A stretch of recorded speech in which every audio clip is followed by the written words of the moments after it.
Hello class, today we're going to be going over lesson 8.9, how to find the volume of figures. So let's just start it by talking about what is volume. So volume is kind of like if we were to take a 3D figure, how much of something can I put to fill up that figure? Basically, like if I were to be pouring water into like a prism, right? Something looking like this here. If I were to be pouring water into this and I was slowly, gradually filling it up right here, slowly filling this up with water, how much water would I be able to put in this until I got to the absolute top of my figure? Now that number, how much water I could put into that figure would be our volume. So the volume is kind of like area, except for a 3D figure. Now to find volume, what you have to do is for any figure, for all figures here, you have to find the area of your base and you need to multiply it by the height of the figure. So if you're dealing with a triangular prism, then you need to find the area of that triangle and multiply it times the height. If you're dealing with a cylinder, you need to find the area of the circle on the bottom and multiply it times the height. If you're dealing with a rectangular prism, you need to find the area of that rectangle and multiply it by the height. All right, so that's enough talking about it here. Let's get into some actual examples. All right, so let's start with this first one here. Okay, so the first thing I want to determine is what figure is the base? So by the base here, I mean what figure can I just stack on itself over and over and over again until I can get to the other end of the figure. Now, when I say that, I need to make sure that that figure, I am not changing it at any point in time.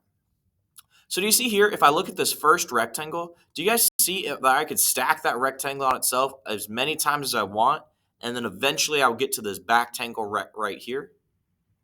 Then after I do that, I would have created the entire figure, right? Now, specifically for a rectangular prism, it really doesn't matter which side you use as your base here. We could use this side right here. We could use this side over here. We can even use the top to be the base of our figure. And the reason is because every single side of this is a rectangle, so they could stack on themselves over and over again. All right, so we want to find the volume here, or we want to find V. Remember, I need to find the area of the base, and I need to multiply that times my height, h. All right, so let's start off by finding the area of one of our bases here. Let's use this base on the side as our base.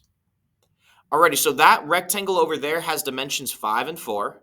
Remember, we find the area of a rectangle by doing length times width, or 5 times 4. And then I need to multiply that times my height. The height is how far back the figure goes. So here we can see this figure goes back 10. So I need to do 5 times 4 times 10. 5 times 4 is 20, so I get 20 times 10.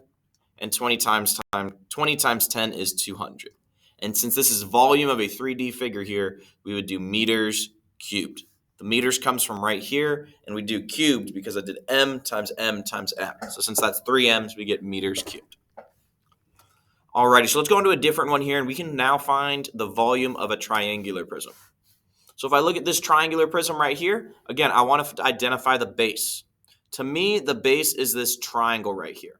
And the reason is because I can stack triangles on themselves over and over and over again until I eventually get to the back of the figure here.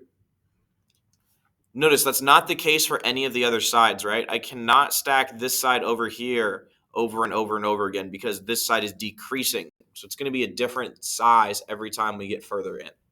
So on this one, we have to use the triangle for our base. All right, so again, I have volume is equal to the area of the base times the height.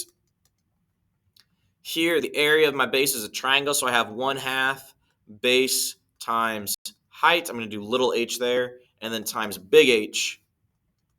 And the big H is the whole height of the figure right here. All right, let's get some numbers placed in. Okay, so 1/2 stays the same. My base, I could use this 9, and my little h, I can use this height 12 here. So I'll have 1/2 times 9 times 12, and then my height, the length of the figure, will be this one right here, 16. All right, so now we got to just multiply these together. 1/2 times 12 times 9 times 16. And I get 864. And again, since we're finding volume here, it needs to be whatever our unit is. Here our units are feet. So feet and then cubed with a little 3 above it right there. So this is 864 feet cubed. All right, we got one more problem for us here. We want to find the volume of the cylinder.